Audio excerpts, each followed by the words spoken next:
Hey YouTube world, this is one of my boats. This is a 16 Crestliner. It's called an 18 VT. It's got 115 horse Mercury 4-stroke on it. Really nice boat.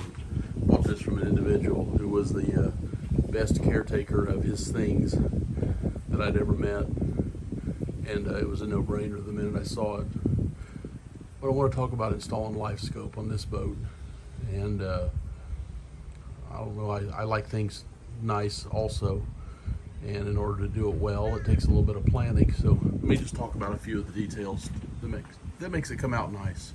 So up in the front here, you can see the foot of my ram mount. Now a lot of people want to immediately jump to those expensive bridge mounts that cover the foot control, but I really wanted mine offset, but I also didn't want it to be boingy or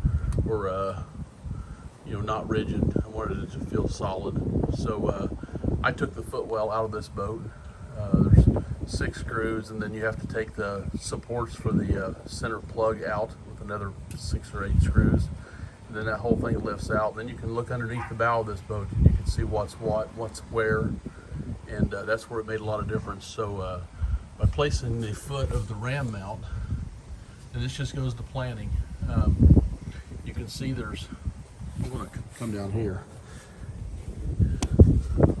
You can see there's 2 screws there at the very front edge, and those 2 screws actually go through a double layer of aluminum. The painted aluminum here where the wires come out comes down, and then it curls and points straight to the rear underneath the decking. So you've got almost a 1/4 inch of aluminum there. So by scrunching that up really close to the front, I was able to go through both layers and get a big bite on that. And I've used all stainless hardware with big flat washers on the back side to spread out the load. The screw nearest to us, it goes through the flange of some C channels. They're flanged C channels that weld to the bottom of the deck that provide all the stiffness. So that screw actually goes through the flange of that C channel and the deck. So once again, it's also in it's over a 1/4 inch aluminum when you stack the two together. And then that last one, it goes through the middle of the C channel, and I put a big spacer underneath that one to spread out the load, so as I tightened it down, it would bridge across the C channel, not just squish it down out in the middle. So that's just one of the things I thought that was planning and helped get me a good result. Just pay attention to what you're doing. When you're doing your wiring, keep your wiring neat. I bundled all my wiring as best I could. I bored an 1.25 inch hole in the boat, which I hated doing. But then I bought this textured black plastic clamshell grommet, and I pointed it downhill so the rain couldn't get in, and ran it to dress up the wiring a little bit so it looks like a clean installation when I'm done. I think that's important. It makes you like it, makes it work better, less problems. I don't know how much it makes it work better, but you certainly have less problems by doing things that way. So then all the wiring comes through the boat. Very easy to get from this area. Underneath the boat is all connected up wide open through the footwell. I come down this side here and into the hatch area, and then inside the hatch area, I hope you can see, I've got my GLS 10 black box mounted to the sidewall. I've seen this done at the professional shops, and it's clearly the right way to do it.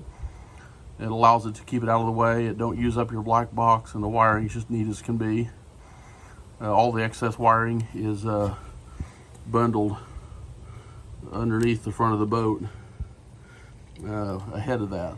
I guess I was blocking the lens there. That wasn't very smart, but you got the idea. I still got a few tools here, and I've got an issue I'm resolving.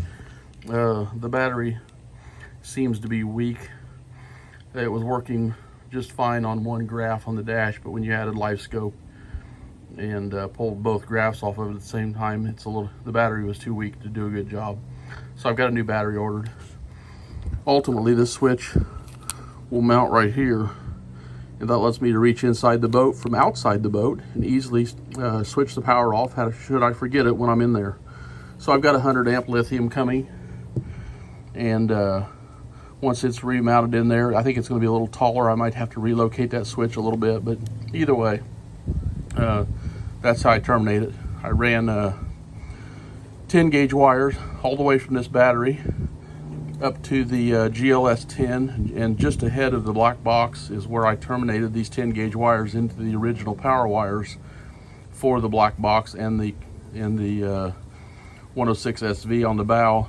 So they're all powered with a lithium battery, 10 gauge wires feeding it, and it's a dedicated power source, and it actually feeds the two graphs, and that's all that's pulled off of that. So just wanted to share what I thought was a clean, good installation. I've had it on the lake once, and it was quite fun to use.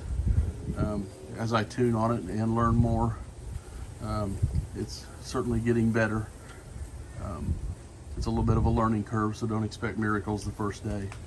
But like I said, I had it working and working well, and just was seeing a little bit of a low voltage situation, so that's what prompted the changes here. So that's all. I just wanted to share that with you. It's kind of a long video about a pretty simple subject, but the theme is if you're going to do it, think about what you're doing in advance, take your time, and make it come out nice, and just don't leave all that old wiring. I know those transducer wires are probably 20 feet long. Don't leave all that bundled up on the front deck and looking like this. I mean, this in the end looks like a professional job, and I've done it myself, and you can too. That's all for now. Thanks.